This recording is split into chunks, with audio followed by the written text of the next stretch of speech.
majibu kuhusu wewe. Jana tukaangalia namna ambavyo binadamu ana triunity. Binadamu amegawanyika sehemu kubwa tatu: mwili, nafsi na roho. Tukasema ukichukua mwili ukachanganya na pumzi ya uhai, ndio inazalisha nafsi. Nafsi ni eneo ambalo binadamu anafanyia maamuzi, na ndipo eneo ambalo unajijua.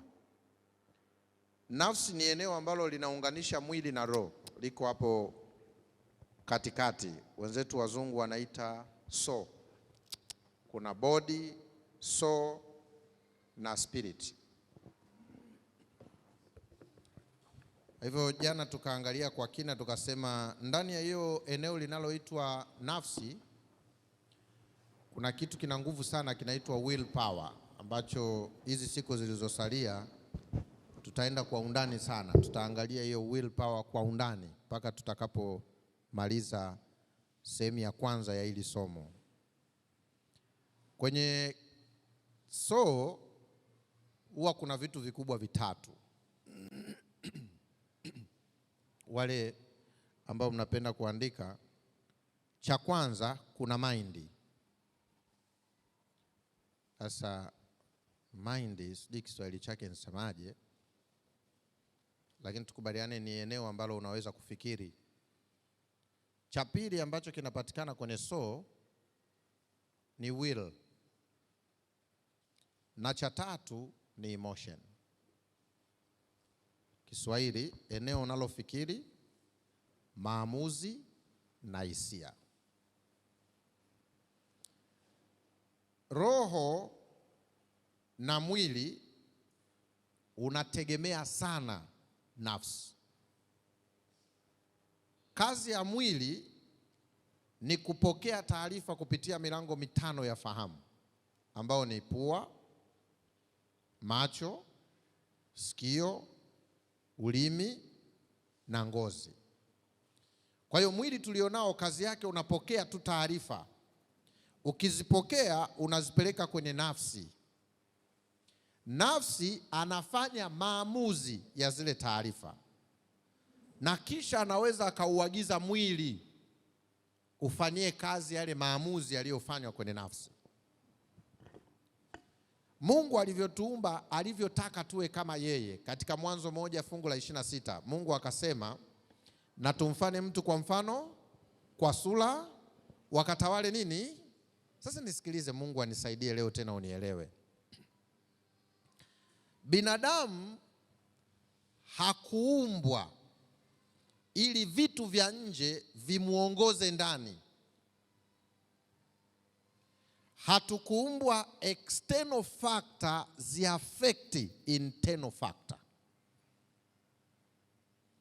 Mungu alituumba hivi, sisi ndani yetu ndio tulete matokeo nje, na sio matokeo ya nje yatuharibu sisi ndani. Nani amenyelewa? Nipungie mkono kama tuko pamoja. Wachache sana, nitaenda taratibu, tutafika. Alivyotuumba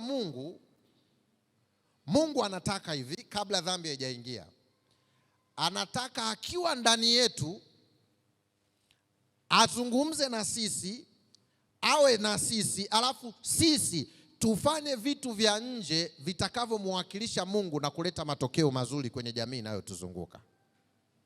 Kwa hiyo Mungu makao yake, wale ambao tulijifunza jana, hayapo hapa tulipokaa humu ndani.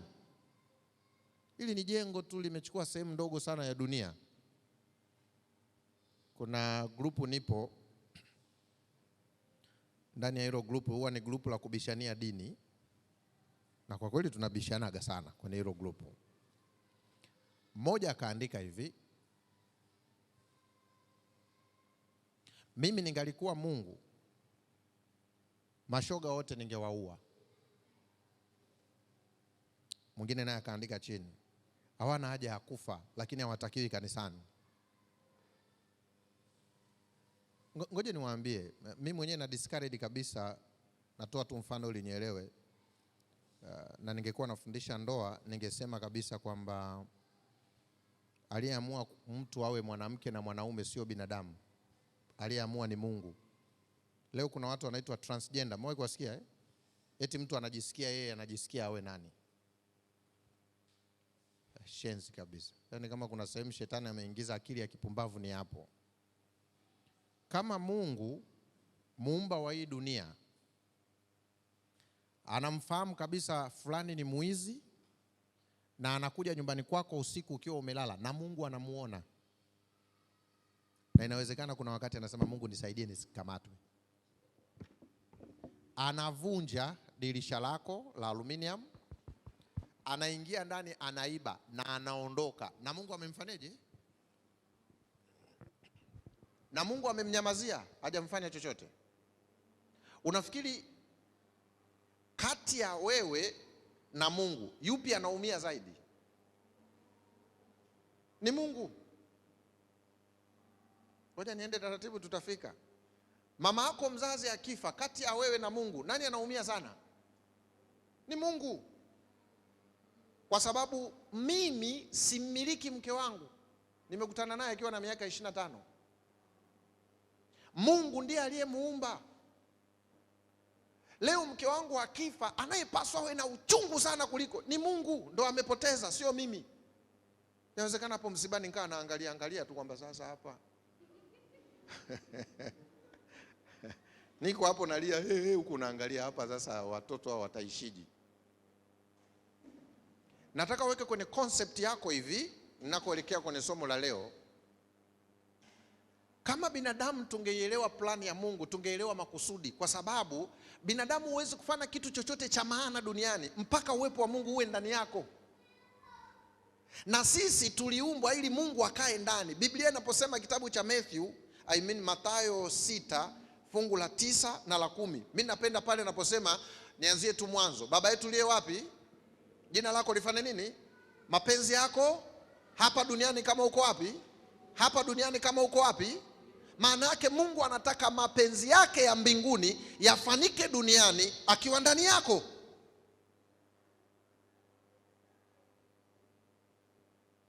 Ndio maana Ellen G. White kwenye kitabu kile cha Tumaini la Vizazi Vyote anasema dunia yetu ndogo ni kitabu kwa malimwengu mengine.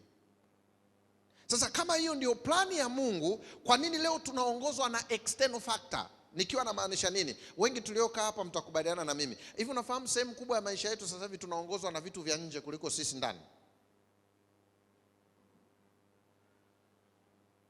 Haya, ngoja nitoe mfano. Mnamfahamu aliyegundua software? Anaitwa Bill Gates, Bill Gates. Wakati anagundua software, ilitoka nje, ilitoka ndani? Ndani. Akiwa amekaa mwenyewe ndani ya akili yake akasikia, aliposikia akaleta mabadiliko nje, akafanya kitu ambacho mpaka leo tunakitumia. Lakini wewe leo unajiita mimi ni mtaalamu wa software engineering. Wewe ukujifunza kutoka ndani, ulijifunza vitu vya Bill Gates ambavyo ameshaviweka wapi? Kwa hiyo wewe ukaenda ukaanza what is computer, sijui hardware, sijui keyboard, umejifunza. Lakini ile keyboard unayoiona kabla haijakuwepo nje na kuiona na kujifunza, kuna binadamu wa kwanza ambao aliiona kwenye akili yake, kisha akaitengeneza ikatokea nje. Ilipotokea nje sisi tunaitumia. Anaitwa huyu rafiki, amefanya modification, nampenda sana, nilisoma historia yake, amefariki. Anaitwa Steve Jobs. Steve Jobs alikuta kompyuta limetengenezwa nyumba nzima, limejaa chumba kizima. Akasema hapana, dunia nzima liko sehemu, kompyuta liko sehemu hii. Yeye ndio wa kwanza kubuni hiyo, unaona, sijui keyboard, sijui nini, akatengeneza desktop. Swali, alitoa wapi hiyo? Ndani yake. Maana yake nini? Mungu ametuweka duniani, anataka mimi Pastor Peter nikiwa na mahusiano mazuri na Mungu. Mungu anataka afanye vitu duniani akiwa ndani yangu. Ili Mungu akae ndani yangu, lazima mimi ni maintain mahusiano na Mungu.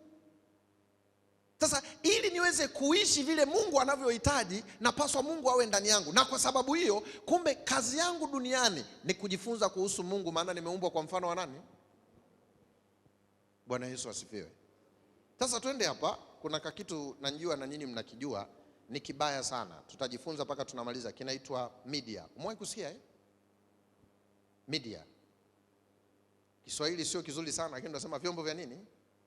Vya habari. Lakini nimetafuta maana ya neno media, wanasema ni standing between. Ni kitu kinachosimama katikati. Nisikilize vizuri. Kama umesoma communication tukiwa shule, utakubaliana na mimi, ili taarifa iweze kutumwa inahitaji mambo makubwa matatu. Kunatakiwa mtoa taarifa na mpokeaji, lakini awepo msafirishaji. Waga tunasema kuna source, media na receiver. Halo? Anayetegemewa sana kwenye taarifa kuliko yeyote yule ni mtu wakati huyo anaitwa media. Nimebahatika kwenda baadhi ya nchi. Kuna wakati nilienda sehemu panaitwa jimbo moja Marekani linaitwa Indiana. Walikuwa mchanganyiko wa watu wengi, kwa hiyo ilibidi nipate mfasiri. Kwa mimi nilikuwa naongea alafu yeye anatafsiri. Unafikiri kati ya mimi na huyu mtafsiri yupi anategemewa sana? Mtafsiri. Hivi mtafsiri yule anaweza katafsiri tofauti na ulivyosema. Unaweza kusema Yesu anaokoa, yeye akaambia kaeni sawa, chakula kinakuja. Na angalia kitu kibaya kilichokuwepo hapo, kinachotokea tofauti. Mimi mtoa taarifa na wapokeaji tumepokea vitu tofauti. Aliyetuvuruga ni mtu wa wapi? Mtu kati. Nisikilize vizuri na nitaenda taratibu ili uelewe, na namuomba Mungu anisaidie ili juma unielewe vizuri. Mungu alipokuwa kwenye Mwanzo mmoja, Mungu anataka kuumba. Mungu ndio wa kwanza kubuni kitu kinaitwa media.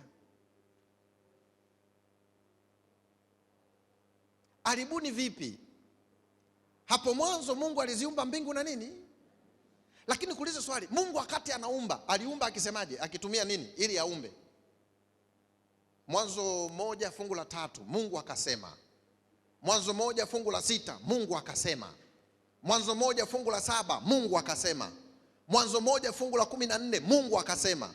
Mwanzo 1 hapo paka unaenda 24 utakuta Mungu akasema, Mungu akasema, Mungu akasema, Mungu akasema. Lakini twende taratibu ili tuelewane vizuri. Ili mtu aseme anatakiwa afikirie. Kama umenielewa nipungie mkono. Ili useme neno unapaswa kwanza ufanye nini? Na jana tukakubaliana mliokuwepo somo la jana, dhambi hauifanyi ukiifanya na mwili, unaifanya ukiifikiria kabla hujafanya na mwili. Kwa hiyo ukiona mtu anakuambia shikamoo, ujue alikuamkia kabla hajakuamkia. Yaani tungekuwa tunasikia mazungumzo ya ndani wakati anafikiria huyu ni mtu mzima, huyu amenizidi, anapaswa amkiwe. Na wewe ungekuwa unasikia anachowaza, ungekuwa tu unadakia marahaba. Naye Mungu, kwa nini nasema Mungu ni wa kwanza kubuni hicho kitu? Sikiliza vizuri. Mungu anaumba, lakini anaumba kwa kusema neno. Kabla hajalisema neno, Mungu alilifikiria. Kitabu cha Injili ya Yohana 1:1 mpaka 3 nasema hivi, hapo mwanzo kulikuwako na neno alikuwa, vyote vilifanyika kwa nani? Pasipo yeye hakuna kilicho. Utakuja kukubaliana na mimi, aliyekuwa katikati ya Mungu na uumbaji ni neno. Halo? Hivi tunaenda pamoja watu wa Mungu? Yaani kama ningewaita hapa watu watatu mbele, tungekuwa na wa kwanza Mungu, wa pili neno, wa tatu creation. Na huyu neno Mwanzo 1:14 wanasema naye neno akafanyika. Yaani wazo likatoka kuwa kwenye wazo, likatoka kuwa kwenye neno, sasa likavaa nini? Mwili. Mungu anisaidie mnielewe vizuri. Wakati Mungu anamwambia Adamu, miti yote kula, mti huu usile, kilichokuwa kinaongelewa pale ni neno lililotoka kwenye wazo wa Mungu. Utakubaliana na mimi, neno lililoongea kwa Adamu ni Yesu. Ndio mediator.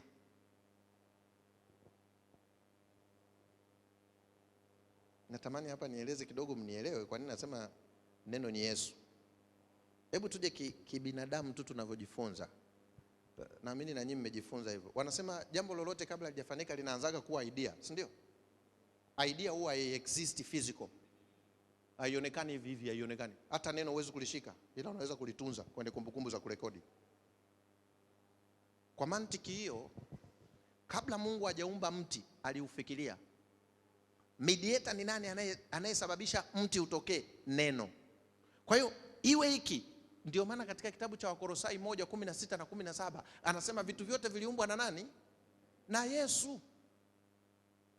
Kwa sababu kati ya Baba, Mwana na Roho Mtakatifu aliye katikati ni Yesu. Yesu anachukua taarifa sahihi kutoka kwenye uungu, alafu anaziweka kwenye uumbaji. Nisikilizeni vizuri binadamu wenzangu. Yesu anapomwambia Adamu, miti yote unaweza kula, mti huu usile, Yesu anaongea taarifa sahihi, hazijakosewa, zipo sawa. Maana ni yeye peke yake anayemfahamu Mungu na anayejua kuhusu Mungu na anajua Mungu alikuwaje. Adamu, usalama wa maisha ya Adamu ni kulisikiliza neno la Yesu. Mungu anaposema usile, mimi nikitii neno la Mungu, maana yake naishi. Ndio maana Injili ya Yohana 1:1-3, ukienda fungu la 4, anasema hivi, huyo Yesu ndio anayetupa uzima na ndio nuru. Neno nuru kwa lugha ya Biblia maana yake ni knowledge.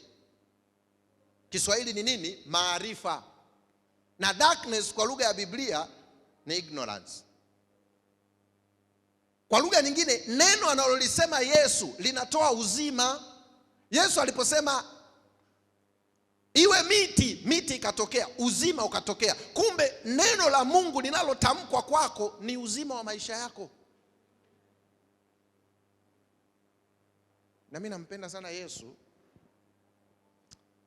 Njoo rafiki yangu, mimi nitakusumbua mpaka nikiondoka hapa utakuwa unanihadisia. Nisikilize vizuri Take time to think, usikurupuke. Wakati Mungu anamwambia Adamu, siku utapokula mti wa matunda huo utakufa, alikuwa anaongea na nani? Nisikilize vizuri ili unielewe.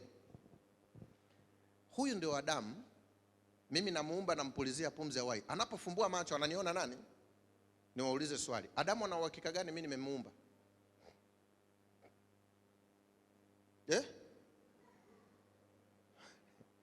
Ni watu tuko pamoja? Adamu ana uhakika gani kwamba Mungu ndo aliyemuumba? Maana unafumbua tu macho, yani anakutana na mwamba hapa mbele. Alafu labda hebu tuwashumu binadamu, tutasaizi nzuri nimekuumba. Yani ninavyokujua wewe unasema nani? Jiheshimu bwana, uniumbe wewe. Kwa sababu ukumbuke wakati Adamu anaumbwa hakuona wakati anaumbwa. Adamu anakuja kwenye sensi za kuwa hai, ameshaumbwa. Ili Adamu aishi anapaswa kuamini. Mimi na watoto hawawezi kunijua mimi ni nani mpaka mimi niwaeleze. Na ninapowaeleza hawapaswi waseme baba hapo wewe wasema 47 wewe baba wewe. Hawapaswi waseme hivyo. Kila ninachowaambia wao wanapaswa waseme yes sir. Kwa sababu naongea vitu ambavyo wao hawapo. Nisikilizeni vizuri sana. Ushindi wa Mkristo upo kwenye kuamini. Kuna neno wanasema hivi, kuna understanding na obedience. Ni vitu viwili tofauti. Kuelewa hakuhitaji imani, kunahitaji kujifunza. Kukubali hakuhitaji kujifunza, kunahitaji imani. Mungu anakuambia mimi ndo nimekuumba, ndio nimekubali. Miti yote kula usile, ndio nimekubali. Huna kitu kingine cha kumpinga chochote kile, kwa sababu una imani naye kwamba huyu ndiye. Na hakuna kitu kibaya duniani kama imani. Kwa sababu ukiamini sehemu ambayo sio sahihi, kazi unayo. Imani ni nzuri ukiamini sehemu sahihi. Ukiamini sehemu isiyokuwa sahihi ndio utasikia kuna baba, nimeona kwenye taarifa habari jana sijui juzi, kachinja mwanae ili apate utajiri. Mtoto wake wa kumzaa, kwa sababu mganga amemwambia unataka bilioni ngapi? Bilioni 2. Chinja mwanao utaona balaa lake. Kwa sababu ana imani na maneno aliyoambiwa na nani? Akachukua kisu akaua mwanae. Hivi tunavyoongea yuko jela, anasubiria kufungwa. Imani ni nzuri lakini ukiwa na chanzo sahihi. Sasa sisi binadamu, Mungu kabla hajatuumba alituonyesha mediator, media. Ni neno gani tunalopaswa tulielewe? Yesu ndiye huyo anayeitwa Mungu. Wako watatu washuhudiao mbinguni, Baba, Mwana na Roho Mtakatifu. Kazi ya Yesu, anaingia kwenye ofisi ambao sisi hatuijui, anatueleza mambo ya kwenye ofisi aliyotoka. Kitu cha pili muhimu, neno analolisema Yesu liamini hata kama ulielewi, kwa faida yako. Yaani mimi ningekuaga Mungu hata nisingesumbuka na binadamu. Nimekwambia usile mtu unakula, nikija tunaita Adamu, hata siji huko mbinguni tunaita Adamu, kufa ti chini. Naita tena mwanamke, kufa ti chini. Narudi natengeneza tena wangapi? Alafu wale wawili waliokufa naweka kwenye njia kwenda ule mti wa ujuzi wa mema na mabaya. Maiti zao zinakaa hapo barabarani. Alafu nawaambia wawili, oya ule mti hauliwi. Mkila angalieni hao. Naenda zangu wapi? Watakula. Wakitaka kusema we nani afi? Watanyoka. Hivi unafahamu wakati Yesu anamwambia Adamu, siku utakapokula matunda ya mti huu utakufa. Yesu alikuwa anaongea hivi, nisikilize. Walikuwa wanaume wawili, baba wawili. Adamu ni baba yetu na Yesu ni baba yake na Adamu. Yesu alikuwa anamwambia Adamu hivi, usipokula huu mti ukaacha usiule, utakuwa umeniokoa.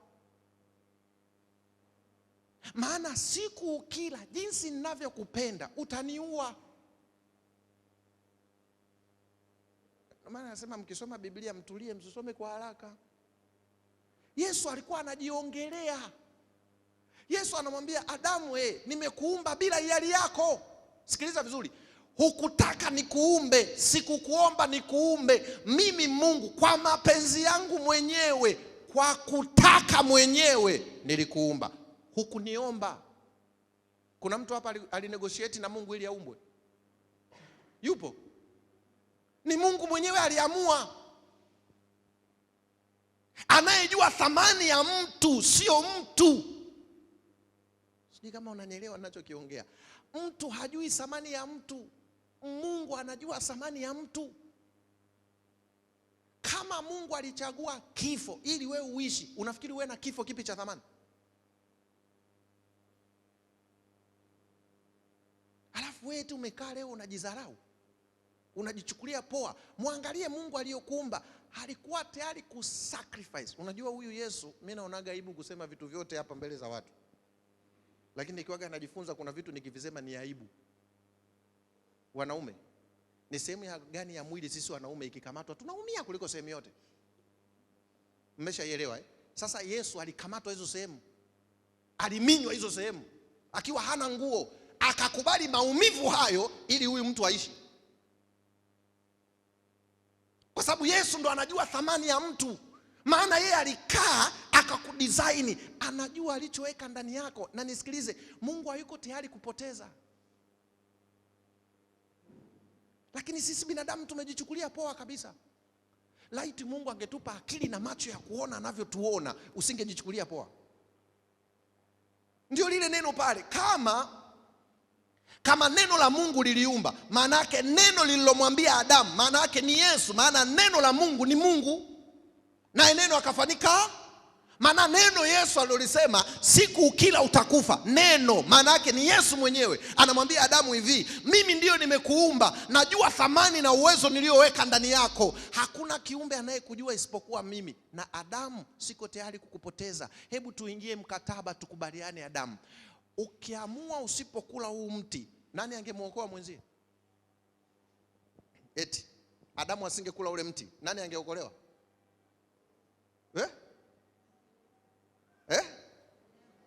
Mungu angeokolewa. Yaani Adamu angesema hivi, huu mti sili. Ina maana Mungu angekuwa akimwona na Adamu, asante sana. Kwa nini? Ninavyokupenda wewe, ungekula huu mti, kuisha habari yangu. Hebu nikuulize, naomba nisamee nikuulize. Hivi umewahi kukaa ukafikiri kuhusu thamani yako? Eti leo binadamu sisi, asante. Binadamu sisi wajinga. Eti leo mtu anapima thamani yake na nguo. Eti waliovaa suti wana thamani kuliko waliovaa shati la tandale. Nguo, pamba hii, kazi yake ni kuficha mwili. Haijalishi umevaa ya aina gani. Thamani yako haiko kwenye nguo. Leo kuna mtu anajidharau kwa sababu yeye kaja kwa mguu, mwingine kaja na gari. Gari ni mabati yale.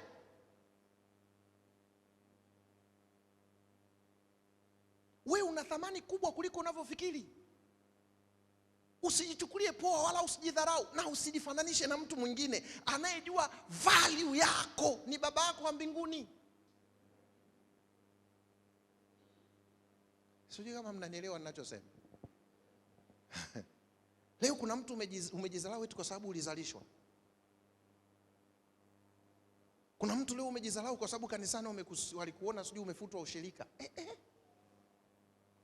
Nisikilize, mistake, kukosea kwenye maisha hakupotezi thamani. Ingekuwa hivyo, Mungu asingeshuka kwenye bustani ya Eden kuonana na Adamu. Asingefuata. Mungu ningekuwa mimi, asingeshuka. Mungu angeita mbinguni tu, Adamu umekula ujala? Huyu mwanamke kufa. Na usisahau, Mungu ana uwezo wa kuumba mtu mwingine. Mimi niliogopa nilipogundua nguvu ya binadamu aliyefungamanishwa na Mungu. Ngoja niwape mfano. Binadamu wachache waovu wasiomjua Mungu wakakaa wakakubaliana watengeneze mnara mpaka wapi? Mbinguni. Mnawakumbuka? Mungu alifanyaje? Mungu anajua alivyokuumba. Hivi unafahamu binadamu akienda kinyume na Mungu ana uwezo wa kusababisha maafa makubwa kuliko malaika? Mungu alivyopiga mahesabu akaambiana, Yesu, Roho na Baba, hawa madogo tukiwaacha wanafika. Maana wanajua walichoweka ndani yako. Tunafanyeje? Tuvuruge lugha. Kipare kikatokea hapo, Kigogo, Kihehe. Mtu anaomba kitu cha kwa mfano sisi Wagogo ukisema food sio chakula, ni panya mkubwa wa ndani. Kwa mtu anasema food, mwenzie analeta wali. Chakula hiki kama mzungu alikuwa chini ya Mgogo, Mgogo anamwambia food, chakula kinakuja. Kumbe mwenzie alimaanisha kitu kingine. Wakatibuliwa lugha. Msijivunie lugha, ni matokeo ya nini? Hata usijisifie na lugha. Lugha naweza kutumia lugha ni uovu. Mungu hakuwa na plani na lugha. Lakini nilichotaka ujifunze wewe ni hiki. Mungu anajua uwezo ulio ndani yako. Angalia leo, binadamu ana uwezo wa kutengeneza bomu. Nilikuwa nasoma juzi, eti kuna bomu linaweza kunyukwa Tanzania, Tanzania ikapanda juu chini chini juu. Ili ikafanya hivi, zapata, hakuna anayetoka. Angalia Iraki wanavyouana. Vile vifaa vyote katengeneza nani? Nyinyi sijui mnashangaaga kama mimi. Eti niko hapa sasa hivi namtumia mtu picha yangu Marekani kwenye WhatsApp. Nikifanya tubwa kaiona kule. Imepitia wapi? Nani ametengeneza simu? Wewe. Ndege inabeba tani 6,000 inapaa. Mimi nikiruka hapa naanguka chini. Wewe panda juu ya mti jitupe uone kitakachokukuta. Lakini kuna mwanaume mmoja katengeneza ndege inatembea. Nimetembea na ndege masaa 16 ikiwa na zaidi ya tani 7,000. Na ili ndege ipae lazima iwe na zero, isiwe na uzito ili ipae. Sasa unajiuliza uzito unaendaga wapi? Unafahamu ni mtu mmoja tu aliyekaa chini kutengeneza hicho kitu. Alafu wewe umekaa hapo unajichukulia poa. Hivi unajua wewe una vitu vingi sana ndani yako, shida hujajifungamanisha na Mungu wako. Mimi nimesoma wanasayansi wengi walikuwa wacha Mungu. Mmoja wapo Isaac Newton aliyegundua gravitation force. Alikuwa ni mcha Mungu mzuri. Binadamu tuna uwezo mkubwa. Hebu ngoja nikuchallenge ushangae. Hebu nitajie kwenye Biblia yako, umewahi kuona malaika alifufua mtu? Kuna kiumbe gani umewahi kuona alifufua mtu? Lakini nikuulize, Petro, Mama Dorcas alivyokufa, hakushuka naye kutoka gorofani akiwa mzima? Alafu umekaa hapa eti unajichukulia poa kwa sababu unafanya kazi ya kukata majani ya ng'ombe. Umejidharau kabisa. Sisi heri maskini wanao ufalme wa mbinguni. Eti kwa sababu ni dada wa kazi wa ndani, umejidharau. Hivi unafahamu udada wa kazi wa ndani sio wewe? Unafahamu kukata nyasi sio wewe? Wewe ni zaidi ya hivyo ulivyo. Leo unajichukulia poa. Hivi unajua kuna mtu kajidharau mwenyewe mpaka yeye mwenyewe anajidharau. Yaani yeye mwenyewe hata ukimsalimia tu anasalimu salamu za dharau. Sasa hizi nzuri babangu, hii dunia Mungu tu atujalie. Yaani anasalimiana dharau baada ya kusalimiana salamu. Kuja niwaambie washiriki wenzangu na vijana mliokuwako hapa, usiji underestimate. Kama kuna kiumbe muhimu ambaye Mungu hawezi kufanya kitu chochote duniani bila wewe. Mungu anahitaji yawe ndani yako, afanye vitu vingi na hii dunia istaajabu na iwe shocked. Lakini kuna watu hapa, yani hata ukifa hatusikitiki. Hivi unajua kuna mtu uje kanisani usije hatujui. Lakini hapa kanisani Tabata kuna mtu asipokuja kanisa zima tunajuaga fulani leo hajaja. Kwa sababu ana vitu special. Kuna mwingine uje usije hatuoni hata madhara yake. Ni sawa sawa na hapa duniani. Hivi unajua kuna watu wamekufa wanaishi. Nimemtaja Petro hapa, sijamtaja. Kafa mwaka gani? Leo katajwa. Mwenzetu wewe. Au nisikuingilie. Wewe leo ukifa unatajwa lini? Unajua kwa nini tukifa tutapotea? Kwa sababu hatuishi kusudi la Mungu, hatuache alama duniani. Na kuhakikishia hayuko binadamu aliyeletwa duniani asifanye kitu cha maana. Hayupo. Kila mtu una kitu special ambacho Mungu anataka afanye kupitia wewe. Shida ni ndogo tu, nitaisema mbele. Hatumuhitaji Mungu afanye ndani yetu.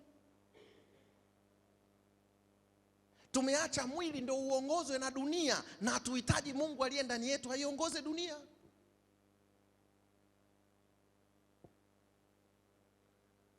Mimi siku najifunza kuelewa kwamba Yesu alipokuwa anaongea anamwambia Adamu, anatembea kwenye bustani ya Eden. Anamwambia Adamu, miti yote kula huu usile, siku ukila utakufa. Ile sentensi sikujua kwamba Yesu alikuwa anajiongelea yeye. Na nilipoisoma ile sentensi ilinipa mtazamo mpya kuhusu maisha yangu. Na natamani na wewe upate mtazamo mpya kuhusu maisha yako. Leo duniani hapa tunatishiana sana na vitu ambavyo sio sisi. Wewe nakupa mfano wa vitu ambavyo sio sisi. Hivi Kizungu na Kihehe zote si ni kabila? Hivi unafahamu kuna mtu hapa akili yake naamini akijua Kiingereza yeye ni muhimu kuliko wengine? Unafahamu kuna mtu hapa akienda Bariadi hata asemagi ngoja aende Nairobi. Tasikia tulipokuwa Nairobi. Hivi si ni sehemu tu ya dunia ile? Si ni sawa sawa na wewe ukisema bwana nilipofika Bariadi kuna baridi, ni Bariadi. Yaani leo kuna vitu mnisamee, kuna vingine nitavichukulia mfano ni vibaya ili tujifunze. Hivi unajua binadamu unayeheshimiwa kwa ajili ya kitu au kitu kinachokuzunguka au nafasi ulionayo, bado hujaheshimiwa. Hivi unafahamu anayeniheshimu mimi kama mchungaji, siku nisikiwa sio mchungaji, heshima yangu imepotea. Kwa sababu haniheshimu mimi. Anaheshimu cheo. Unajua kuna watu hapa kanisani hatukupendi wewe, tunapenda nafasi ulionayo. Wewe ngoja utoke uzee wa kanisa uone. Sasa hivi tunasimama kabisa na tunakusema mzee wa kanisa ndaga vijo. Ngoja uzee upite sasa tujue kabisa mwaka huu nani bawabu. Uone sasa. Tushangaa tukapita na sija kusalimia. Unasalimiwa huko anaenda. Ogopa sana duniani mtu akiheshimu kitu asipokuheshimu wewe. Lakini turudi kwa Mungu. Mungu anamheshimu mtu aheshimu kitu. Usije ukasahau hiyo pointi. Kilichomfanya Mungu afe sio gari, sio nyumba. Kilichomfanya mtu afe ni mtu. Na unisikilize, haijalishi unafanya kazi gani duniani. Kama mataila hivi, unajua sisi na machizi, mataila na sisi tunakuwa tofauti tukiamka tu, lakini tukilala tuko sawa. Sijui kama unafahamu hilo. Chizi akilala utamu wa usingizi ni sawa na wewe bro. Sawa sawa. Tofauti yenu iko mkifumbua nini? Wewe ukifumbua unaona dunia kwa mtazamo wake, na akiamka anaona kwa mtazamo wake. Lakini Yesu pia alikufa mpaka kwa huyo unayemuona wewe chizi. Hivi unafahamu Yesu alikufa kwa ajili ya yule mtu anayezalauliwa, yule ambaye wewe unamdharau kwa ajili ya position. Hivi unajua kuna mtu anadharauliwa kwa ajili ya position alionayo, lakini sio yeye, ila position imemfanya adharauliwe. Leo kuna mtu anadharau kwa sababu ya elimu. Utaona huyu ana PhD, huyo mtu ataheshimiwa. Na utakuta kitambulisho anaanza kabisa. Tuko na dokta na mchungaji Peter John Chibago, na treatment yake inakuwa tofauti. Kwa nini? Kwa sababu ya hiyo position. Lakini rudini kwenye Biblia, Yesu hakuwahi kuvalue position, alikuwa ana value mtu. Akiwa duniani, Yesu hakukuwa na mtu anayemdharau. Kila mmoja alimheshimu. Yesu hakufa kwa ajili ya Adamu. Kama ulikuwepo somo langu la siku ya kwanza, binadamu wote tuliumbwa ndani ya Adamu. Siku ya Yesu anapomwambia Adamu nitakufa, alikuwa anaongea mpaka wewe.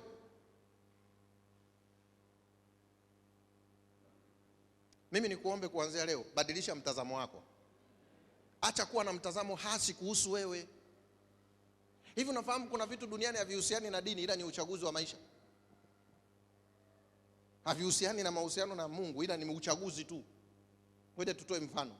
Nani alizaliwa na simu? Katoka tumboni mwa mama yake ana simu yake. Mama dokta nifute vizuri. Huko ana simu mkononi. Yuko aliyezaliwa na simu? Kwa nini leo unayo?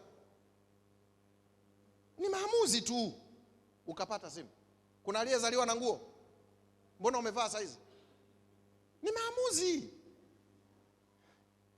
Hata hizi standard za maisha ni maamuzi, na wakati mwingine sio maamuzi. Naweza kutumia hili neno. Watu wengi leo duniani wamekosa taarifa sahihi, ndio maana wana maisha sio sahihi. Na wakipata taarifa sahihi ni watu wasiokuwa wa kawaida. Na ndio maana mimi niko hapa kukupa taarifa sahihi kuhusu wewe. Wewe sio mtu poa. Uwezo ulio ndani yako ni zaidi ya vile wanavyokuchukulia watu. Na kuhakikishia, na uko wakati watu hawataamini watakapokuona wewe ni nani. It is possible.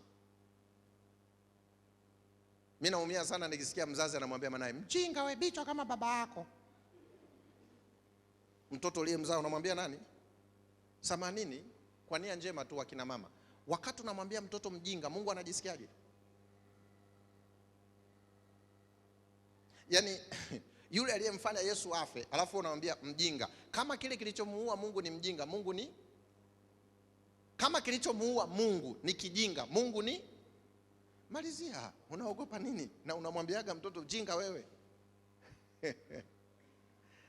Mimi nilikofikia paka najiogopa. Mimi mwanangu hata akifeli shuleni sishtuki. Karudi nyumbani amefeli? Sishtuki. Hata kidogo. Kwa sababu najua aliyepanga zile FD si ni binadamu tu. Wanajua kilicho ndani ya mwanangu. Nenda kaangalia duniani, wengi ambao walifanya mambo yasiyokuwa ya kawaida hawana shule. Waliokuwa shule wanatutishia kidogo, tufanye analysis. Sisemi shule mbaya, na mimi nasoma. Lakini nataka nikwambie, wewe sio shule, wewe ni zaidi ya, na wewe ni wa thamani. Na ukitaka kujua wewe ni wa thamani, ulimuua Yesu. Yesu alichapwa mijeredi, akawa ndani ya bustani ya Eden, akatokwa jasho la damu. Ukimuuliza Yesu, kwa nini unapitia hayo yote? Anasema siko tayari kumpoteza Peter. Kwa nini? Najua thamani ya Peter. Najua nilichokiweka ndani ya Peter. Sasa ombi langu kwako na kuomba, angalia siri ya Yesu akiwa duniani. Msomaji Yohana 12:49. Hayupo? Huyu msomaji mzee wa kanisa kila siku tu awe pale, awe pale tayari pale. Yohana 12. Kama kuna mtu atanitangulia anaweza kanisaidia kusoma. Yohana 12 fungu la 49. 12 Injili ya Yohana inasema, ndio, kwa sababu mimi sikunena kwa nafsi yangu tu. Yesu anasema kwa sababu mimi sikunena kwa nafsi yangu, bali Baba aliyenipeleka. Bali nani? Bali nani? Bali nani? Yesu wakati anaongea hivyo alikuwa amefanyika nini? Mwili. Kwa lugha nyingine Yesu anasema hivi, mimi Yesu kama binadamu nina mawazo yangu pia. Lakini aliyenileta duniani ndiye ninayeheshimu mawazo yake kuliko mawazo yangu. Maana yake siishi ninavyotaka, naishi ninavyotakiwa na aliyeniumba. Kwa nini Yesu alifanikiwa? Alimsikiliza nani? 8:38. Huyo 8:38. Injili ya Yohana 8:38. Inasema niliyaona kwa Baba ndiyo niyanenayo. Yesu anasema aliyoyaona kwa nani? Yesu anasema aliyoyaona kwa nani? Hebu tujiulize. kutwa nzima ya leo, Mungu akiamua kufanya analysis kuhusu wewe, unahisi maisha yote uliyoishi leo umeishi makusudi ya Mungu? Au tusikuingilie na wokovu wako? Hivi mbingu sasa hivi tuiseme tuna analyze kuhusu wewe leo ulivyoishi, umeishi Mungu? Ngoja niwaambie kitu ambacho nilifikiria nikashangaa. Ngoja nifikirie na wewe uelewe. Danieli akiwa na miaka 80, leo duniani ndio miaka ya kustaafu lakini alikuwa bado anafanya kazi waziri mkuu. Miaka mingapi? 80. Wakamtafutia kosa, hawakupata kosa hata hivi. Samani, tusielewane vibaya, tunajifunza. Hivi tukuamulie wewe leo tukutafutie kosa, tunakukosa? Yaani kakamati hapa kaundwe na mzee wa kanisa kwa watu hawa. Tuende na hatuendi mbali, tunaenda TCRA, tuna hack simu yako. Kwa muda wa siku hizi unatoboa. Hivi unajua kuna mtu hapa anasikiliza somo hapa lakini akitoka hapa arudi kwanza nyumbani. Yaani huko hapa namjibu ndio tunamalizia na leo linahubiri muda ili baba.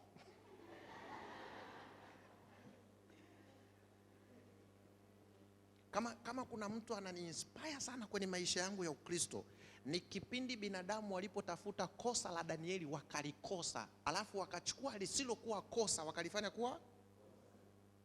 Nauliza swali, leo tukiamua wewe tukutafute, tunakukosa? Nani una confidence leo ya kwamba kila engo upatikane?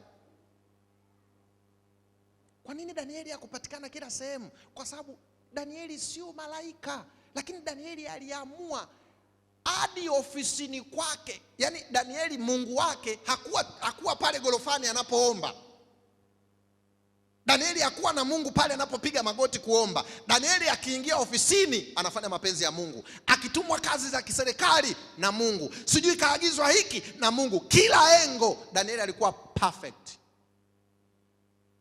Lakini tuna watu hapa perfection inategemea yuko wapi. Sisi ni watu wa kumwahidi Mungu, Mungu hii inamalizia yaani nikimaliza hii kuanzia wiki hile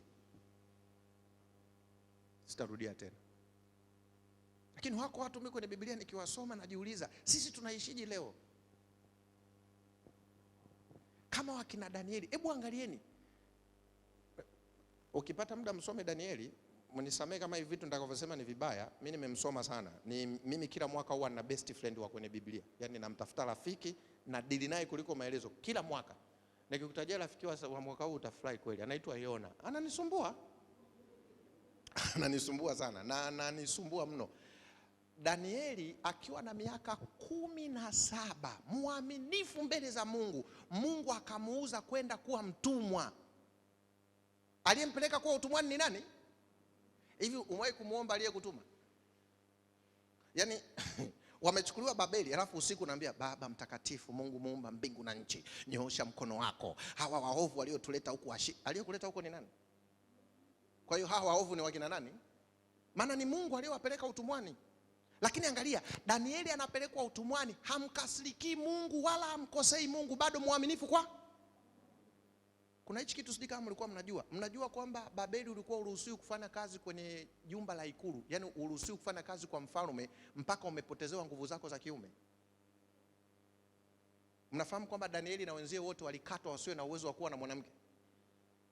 Nani hapa leo Mungu anyamaze unakatwa usiweze kuwa na uwezo wa kuwa na mwanamke, alafu unaambiwa ule vyakula vya mfalme bado unakuwa muaminifu kwa Mungu? Nani anaweza hivi dunia yetu ya leo? Mungu kakupeleka utumwani. Cha pili, ukiwa utumwani umefanywa operation ya kutokuwa na mke na bado kinakuja chakula kisichofaa, wewe unasema hivi, mimi hiki chakula sili kwa sababu ya nani? Maana yake ni nini? Mungu wa Danieli anaishi ndani. Danieli haathiriwi na mazingira, haathiriwi na changamoto. Leo kuna watu wanaacha kanisa kwa sababu mwalimu wa kwaya ana mdomo. Mimi siimbi, hiyo kwaya ya Tabata imenishinda. Kama vile mwalimu ndo alikufia. Unajua ukijisoma Danieli, mimi kuna wahubiri siku hizi mnisamee, nimeshaomba msamaha mara kibao. Kuna watu wanapenda sana kumzungumzia Danieli akiwa kwenye shimo la simba. Danieli akaingizwa kwenye shimo la simba na simba wa kumng'ata. Alafu anakuambia na wewe simba wako hawatakung'ata. Wewe nani kasema? Leo watu wanataka kumuona Danieli akiwa ndani ya shimo la simba, hawataki kumuona Danieli akiwa anauzwa utumwani. Hawataki kumuona Danieli akiwa amekatwa. Wakristo wenzangu, tuamke kwenye usingizi wa kipumbavu. Mahusiano na Mungu hayahusiani na kutokuzaa kwako. Kwani anaotaka ajaze dunia ni nani? Anataka ajaze dunia ni nani? Mungu kaamua wewe usijaze. Shida iko wapi? Wewe mwanamke unajaza tucho, waliozaa hawajazi. Na unakuta eti mama kabisa na stress kwa sababu hazai. Anayetaka watoto duniani ni nani? Ni Mungu, sio wewe. Mungu kaamua, Pastor Peter, nataka watu wanijazie watu duniani, lakini sitaki wewe uzae. Sasa wewe una shida gani? Wengine wanaacha hadi kanisa, mwingine anaamua kwenda kwa babu. Tumekuwa Wakristo ambao kuna wakati nakaa najifikiria, tumekuwa tuielewi thamani yetu na hatumjui Mungu tunayemwabudu. Mimi nikuombe kuanzia leo usijipime na vitu ambavyo sio wewe. Viko vitu kabisa ukivipima havipaswi kukuathiri kwenye maisha yako, kwa sababu wewe ni zaidi. Nani kaumbwa duniani aje tu ili aolewe? Yaani wewe mission yako yote duniani ni kuolewa. Mingi kwa hivyo hata kuishi duniani hakuna maana. Hata kuna kipindi nikiwa mwenyewe mimi nikiwa mwenyewe Mungu ananijua. Namuulizaga maswali mengi sana. Najiulizaga ili swali, ngoja nijiulize na wewe usikie. Hivi kama maisha ya milele, tumeumbwa tuishi milele, na ili uishi milele ndio ratiba ulionayo sasa, wewe utatamani uendelee kuishi? 11 umeamka kazini. Kitoka kazini foleni. Ukifika nyumbani hoi. Unapiga ugali kitandani. Alafu ni maisha ya wewe. Unaweza kumbe kama umilele ndio hivi niache. Lakini kwa sababu hatujajifungamanisha na Mungu. Wako watu kwenye Biblia ukijifunza unaanza kumuelewa Mungu katika engo nyingine. Ni kuombe usijidharau. Ndio maana Danieli kwa sababu yuko na Mungu anaitwa na mfalme, anaambiwa hivi, kuna ndoto nimeota, sijapata tafsiri. Danieli anasema kwa confidence. Anambia subiri, nakuja na majibu. Wewe nani leo ana hiyo confidence? Sisi confidence yetu tukisimama hapa ni maneno tu. Watu wa Mungu amtoi hela jengo lile mvua. Alafu tulivyokuwa waajabu unanitafuta, Pastor Peter, tuna sabato ya majengo, na nikija ofisini unaanza kunipanga, Pastor, hawa watoi. Na mimi najua hawa sasa napiga ubiri la moto wa milele. Moto wa milele unavyoanza kuunguza kwenye kucha unapanda juu. Lazima hela itoke. Na nauelezea mpaka mnasema, "We, kama moto huko hivi, ni tatizo ni nini? Laki tu."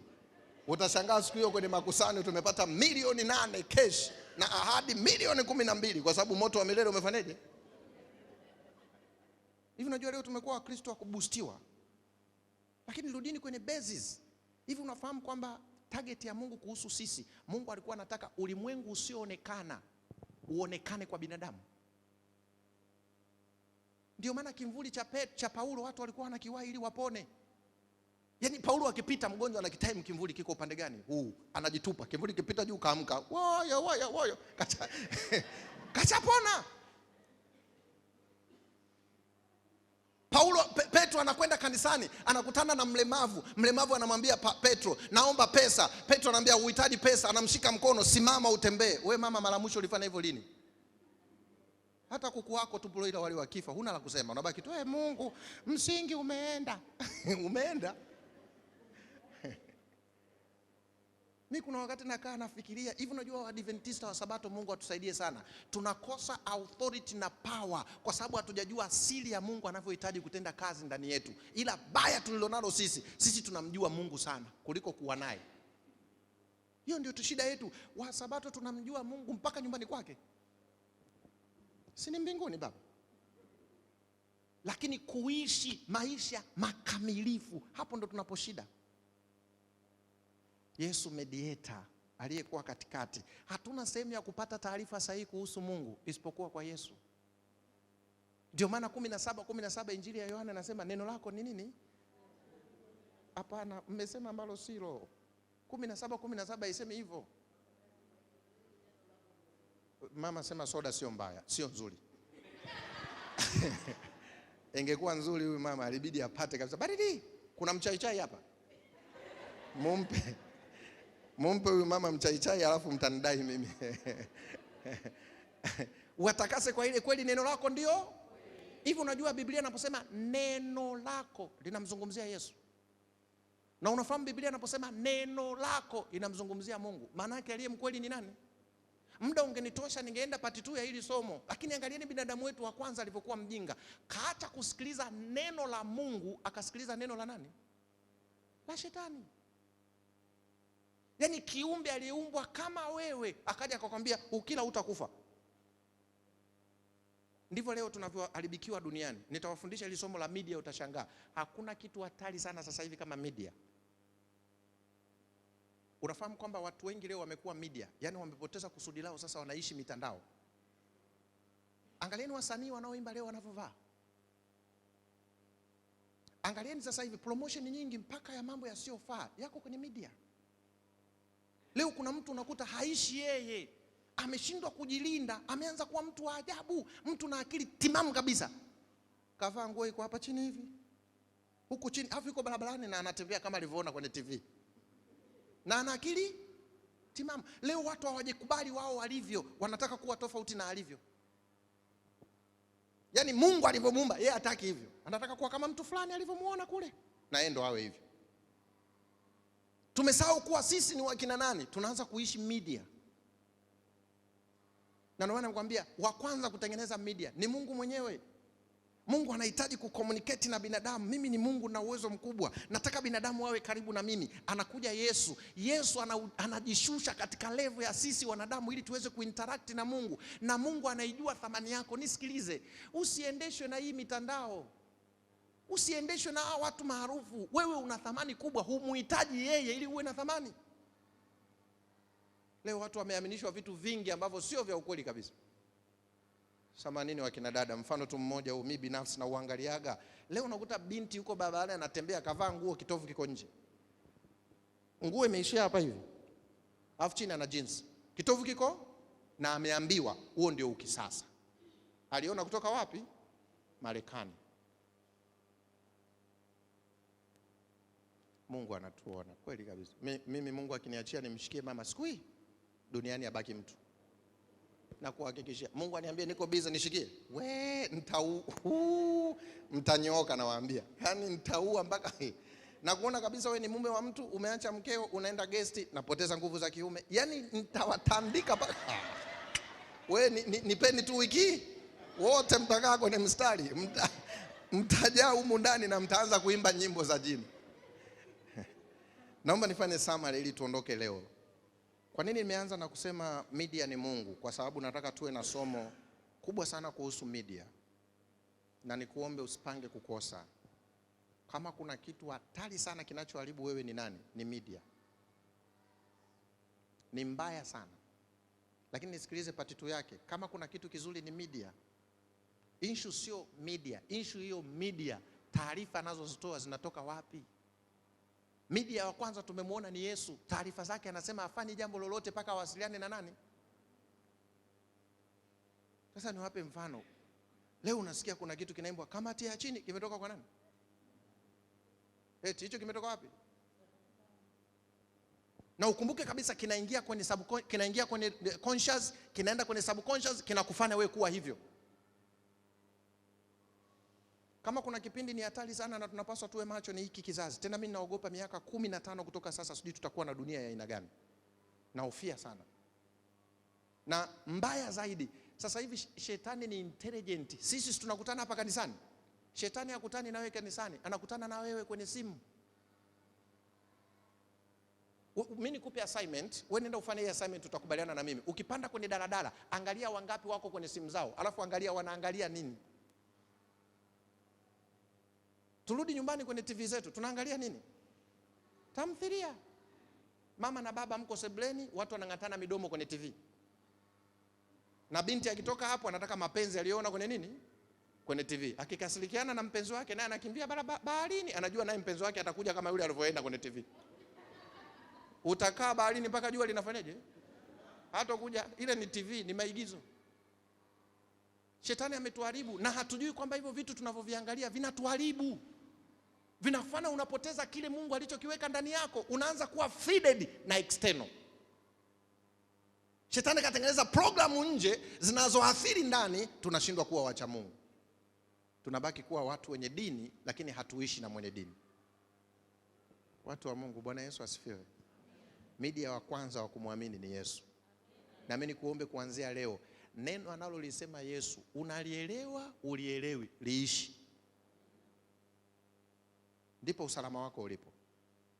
Lakini binadamu mwingine, mtu mwingine, kiumbe mwingine, maneno yake kuambia sikiliza vizuri, na sio lazima ulifanye. Kwa sababu chanzo halisi cha taarifa sahihi ni Kristo Yesu, na Mungu alimchagua yeye kuwa mediator. Tuinamishe vichwa tuombe. Yesu, asante kwa ajili ya leo, na kusii sana endelea kujifunua kati yetu. Tunatamani sana kujua sisi ni wakina nani. Leo duniani tumekuwa na mawimbi ya mambo mengi yanayoshindwa kutuweka wazi. Viko vitu vingi vinavyoathiri uwezo uliouweka ndani yetu. Lakini wewe ni Mungu uliyemuumba kila anayenisikiliza sasa. Yesu, kipindi unapokwenda kufa msalabani, haukuchagua kundi la watu. Haukufa kwa ajili ya wenye magari. Haukufa kwa ajili ya Wamarekani. Haukufa kwa ajili ya kundi fulani. Kilichokupeleka msalabani ni mwili wa mwanadamu, haijalishi nafasi aliyonayo duniani. Yesu, nasi leo tufungue kichwa chetu na akili zetu kufahamu thamani yetu haijengwi na watu. Thamani yetu haijengwi na vitu tulivyo navyo. Thamani yetu ni wewe pekee unayoijua na unayoweza kuidhihirisha duniani. Na kwa sababu hiyo tunakuomba leo, kila mmoja kwa vile unavyomfahamu ndani ya moyo wake. Ikiwa Kristo kuna namna ambavyo hatuishi kwa kadri ya mapenzi yako, maisha yetu yamekusababisha usiwe ndani ya mioyo yetu na kutufanya kutimiza makusudi yako, naomba utusamee leo. Kisha Kristo msaidie kila mmoja na umkumbushe ni wewe pekee unayefahamu thamani yake iliyokupeleka msalabani. Na kwa sababu hiyo tukutii na kukuheshimu na kuyaishi mapenzi yako. Na Baba, tunapojiachia mikononi mwako, tusaidie binadamu wanaotuzunguka wakauone uwepo wako ndani yetu. Maisha ya Danieli, maisha ya kina Abednego, maisha ya kina Elia, maisha ya Paulo, Petro, tunaomba yakawe sehemu ya maisha yetu. Hebu siku zilizosalia duniani tusaidie utukufu wako kaambatane nasi. Tufanye kuwa watu tutakaoacha historia duniani. Hata siku tutakapolala, tukayatimiza makusudi ya mbingu, yakaachwe mwangu ya utukufu nyuma yetu. Naliombea sana kanisa hili, na waombea vijana hawa. Tupatie umoja na mshikamano na upendo wa kweli. Tuondoshee tofauti za kibinadamu tulizo nazo. Tupe roho na moyo wa kuheshimiana na kuthaminiana, na umoja wetu na mshikamano ukalete tija ya utukufu, na wanaotuzunguka wakajifunze kutoka kwetu.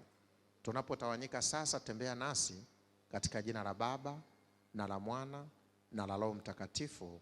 Amen. Mungu awabariki.